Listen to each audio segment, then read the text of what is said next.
We want to take you now to Wilmington, Delaware, where President-elect Joe Biden is introducing new picks for roles in his administration. They include nominees for Secretary of the Agriculture Department and Veterans Affairs. Let's listen in. He said yesterday, we can expect the similar numbers of deaths or more every single day for the next 60 to 90 days. We're in the teeth of a crisis right now. And this nation needs presidential leadership right now. Presidential leadership that is willing to model the steps we should be taking to save our own lives and lives of our families. You know, we can wish this away, but we have to face it head on. We have to take it head on. Using every power available to me as president, we'll have a national coordinated strategy that will beat this virus. You know, and as tough as things are now, I firmly believe better days are ahead. We've got some good news yesterday. The FDA committee, recommended emergency use authorization for Pfizer's BioNTech COVID-19 vaccine. But we're grateful for the scientists at these, not only there, but other great organizations, researchers who developed this vaccine and several others on the way. And we're just as grateful to the scientists and the public experts who evaluated its safety and efficiency free from political influence.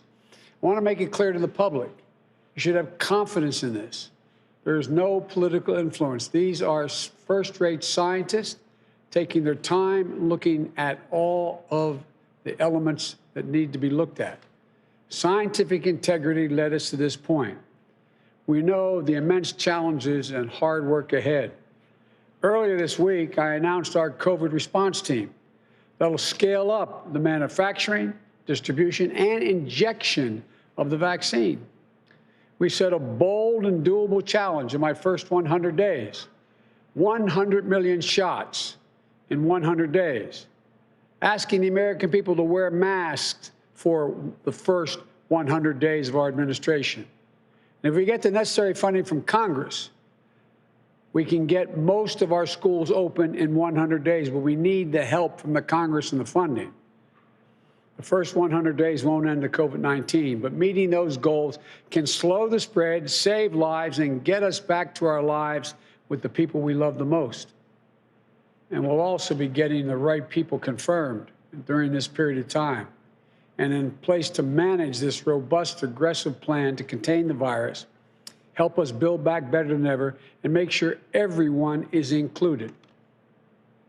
Now, today, I'm really pleased to add members to my team that will get the job done.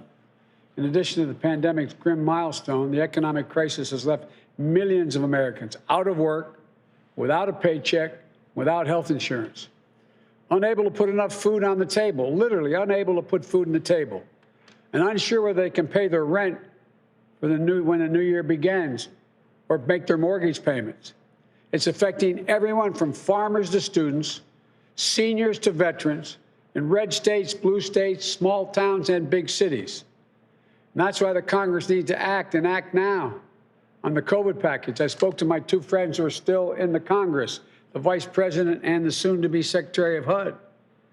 We have to get this done. They're pushing hard, but it doesn't look so good right now. But it has to get done before they go home.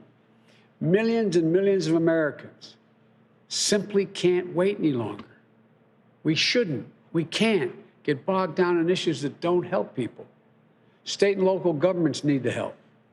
Not only that, as I've said for months, we need to protect essential personnel like law enforcement, firefighters, to make sure everything is in place and effectively distribute the vaccine so that we can do that. This relief package won't be the total answer, even if it gets passed, but it's an important first step. There's so much we have to do. These crises have ripped the blinders right off the systemic racism that exists in America. The American people now can see clearly. Black, Latino, Native Americans, nearly 3 times more likely to die from COVID and more likely to get COVID to begin with. Black and Latino unemployment rates too large, too high. Communities of color are left to ask whether they'll ever be able to break the cycle, where in good times they lag, in bad times they're hit first and the hardest, and in recovery they take the longest to bounce back. Vice President-elect Harris and I knew we'd have our work cut out for us when we got elected, but we also knew we could build a team that would meet this unique and challenging moment in American history. Some are familiar faces. Some are new in their roles. All are facing new circumstances and challenges. That's a good thing. They bring deep experience and bold new thinking. Above all, they know how government should and can work for all Americans. For Secretary of Agriculture, I nominate Tom Vilsack, an outstanding two-term governor of Iowa, the best Secretary of Agriculture I believe this country's ever had. He was there when the Great Recession was pummeling rural America. Over 8 years, he oversaw a record-breaking investment to bring us back. He implemented the Recovery Act to help rural communities recover and rebuild. Tom helped expand markets around the world for American farmers. He improved our food safety standards and helped millions of children and families receive healthy meals. He wasn't anxious to come back. He wasn't looking for this job, but I was persistent. And I asked him to serve again in this role because he knows the USDA inside and out. He knows the government inside and out. We need that experience now. 1 in 6 Americans and a quarter of the children in America are facing hunger. The opioid crisis in rural America is a rural America crisis, as is the climate crisis with droughts, floods, wiping out crops in small towns. Farmers and small businesses, small towns, rural communities, white, black, Latino, are reeling from the pandemic and economic downturn. Tom knows the full range of resources available to this department to get immediate relief to those most in need and address the crises, not one, the crises facing rural America. He knows how to build back better for all Americans. He helped develop my Rural Plan for America in the campaign, and he now has the dubious distinction of having it carried out. It's a good plan. That includes making American agriculture the first in the world to achieve net zero emissions and create new sources of income for farmers in the process. By paying farmers to put their land in conservation, plant cover crops that use the soil to capture carbon, and it'll ensure that USDA promotes true racial equality and inclusion. He recognizes the history of discrimination and will root it out wherever it exists. I've known Tom for a long time, and I'm confident he'll get it done. For Secretary of Housing and Urban Development, I am really pleased to nominate Congresswoman Marcia Fudge, one who, I might add, could do many jobs beyond the one I'm asking her to do. But I think the job I'm asking you to do, Congresswoman, is critically important to everything that the Vice President and I believe is how we're going to build back better. As a former mayor, she understands how to manage challenges and forge solutions at a local level. For 12 years in Congress, she's represented the great city of Cleveland. You know, though I think of her most significant political feat was being elected president of Deltas. I know from this state how powerful the Deltas are. You think I'm kidding? I'm not. She developed an entire career for fighting for working people on issues from affordable housing to urban revitalization. During the Great Recession, her district was hit hard by the housing crisis. She spent the past decade working to improve blighted neighborhoods, create safer, more affordable communities. She also understands where you live impacts on your health, access to education, jobs, and economic opportunity. Zip code should not determine the outcomes on all those issues. She's going to bring that same vision as HUD Secretary, using every lever at her disposal to help the millions of Americans facing eviction, trying to pay for their mortgages, find their way through this crisis. And I think you'll see that she's going to lead our charge to make housing more affordable and accessible. She'll work to increase home ownership as a means towards wealth generation, particularly for communities of color. It's not just dealing with the other issues. We have to be able to build wealth in communities of color. And she's also going to help us build back better by working across the ideological spectrum to fulfill the promise of HUD's mission. And here's what its mission is. It's often forgotten: to create strong, sustainable, inclusive communities and quality, affordable homes for all. End of quote. Marsha will be the first woman to lead HUD in more than 40 years and just the second black woman ever. I'm honored to have her serve and thank her for being willing to do it in the Biden-Harris administration at this critical moment in our nation's history. And for Secretary of Veterans Affairs, I nominate Dennis McDonough, former White House Chief of Staff, Deputy National Security Advisor, deep experience on Capitol Hill. I've known Dennis for a long time. He shares my belief that we have many obligations as a nation. We have only one truly sacred obligation: to prepare and equip our troops that we send into harm's way, and then to care for them and their families when they return. He regularly traveled, as I did, to Iraq and Afghanistan to meet directly with our service members, to see what they were going through, understand the strain and the impact on them and their families. He'd visit them, as I did often, at Walter Reed to see firsthand the visible and invisible wounds they brought home. He knows the cost of war on veterans and their families, from the toll on their physical and mental health to the access to good-paying jobs. And he's a fierce advocate and a relentless workhorse. And I believe, and I think everyone who's ever worked with him knows, he's a world-class manager with an innate understanding for how government can and must work for our veterans.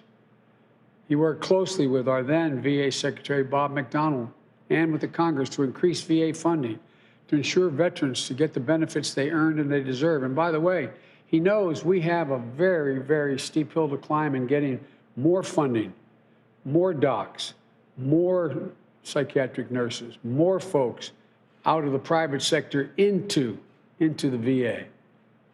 That includes implementing Veterans' Choice, a bill led by my friend Bernie Sanders and my late friend, American hero John McCain, and signed into law by President Obama in 2014 to help veterans access quality health care that they need when they need it. And in this role, I've given Dennis a clear mission: fight like hell for our veterans and their families. And anyone who has worked with Dennis will tell you he'll move heaven and earth to fix any problem, to get a job done. He'll also work closely with our Secretary of Defense designee, Lloyd Austin, and the entire cabinet, and Jill as First Lady, to pull every lever to help us build back the VA better than ever. And Dennis, it's a family endeavor. His wife, Kari, leads a nonprofit that helps connect veterans and military families with local communities so they can help each other out and build a stronger country together. We're both our spouses feel incredibly strongly about this and have for some time. All the veterans and military families, nominating a VA secretary is one of the most important decisions I believe a president can make. And Dennis will always be there for you, I promise you, always fighting for you, as will the Vice President and I. For the United States Trade Representative, we've nominated Catherine Tai, a trusted trade expert, a dedicated public servant who knows government, and who spent her career leveling the playing field for American workers and their families. That's not hyperbole, that's a fact. She currently serves as a chief lawyer on trade for the powerful House Ways and Means Committee. She earned praise from both lawmakers and both political parties, and from both labor and business as well. Now that's a feat across the board, but all kidding aside, I've gotten more calls complimenting me on your appointment than you can imagine. During the Obama-Biden administration, she was the chief trade enforcer against unfair trade practices by China, which will be a key priority in the Biden-Harris administration. She understands that we need to be considerably more strategic than we've been in how we trade, and that makes us all stronger, how we're made stronger by trade. one that leaves nobody behind. She's going to work closely with my economic and national security and foreign policy teams. Trade will be a critical pillar in our ability to build back better and carry out our foreign policy for the middle class. When I announced my candidacy, I talked about a foreign policy for the middle class, and I meant that in a literal sense. She also brings a sophisticated understanding of the threats of climate change to trade, as well as addresses the climate crisis with urgency. She also embodies a powerful immigration story of America. Her parents were both born in China. They moved to Taiwan and then came to the United States, where Catherine was born. Her parents became government scientists at Walter Reed and NIH, inspiring their daughter to pursue a career in public service. Catherine says she's the first American-born member of a family and a second-generation U.S. government servant. That's a great way of expressing it. If confirmed, she'd be the first Asian American and the first woman of color to serve in this position. And our nation, our economy, our workers, our businesses will be fortunate to have her serve in this role. As director of the White House Domestic Policy Council, I spent some time convincing this wonderful public servant, but I'm appointing Susan Rice, former United States Ambassador to the United Nations, former National Security Advisor to President Obama, former cabinet member, team player, policy heavyweight, through tough negotiator, and trusted and tested public servant who I've known for a long time, not only admired, but become friends with. She'll lead and coordinate my critical domestic policy agenda. And she's going to elevate and turbocharge a revitalized Domestic Policy Council to help us build back better on every issue across the board. She'll work closely with my Director of National Economic Council, Brian Dees. She'll work closely with my National Security Advisor, Jake Sullivan, and the National Security Council. Together, they'll align domestic policy, economic policy, and national security unlike ever before. This is a big and critical role. That's why I asked Susan to serve. She's been there.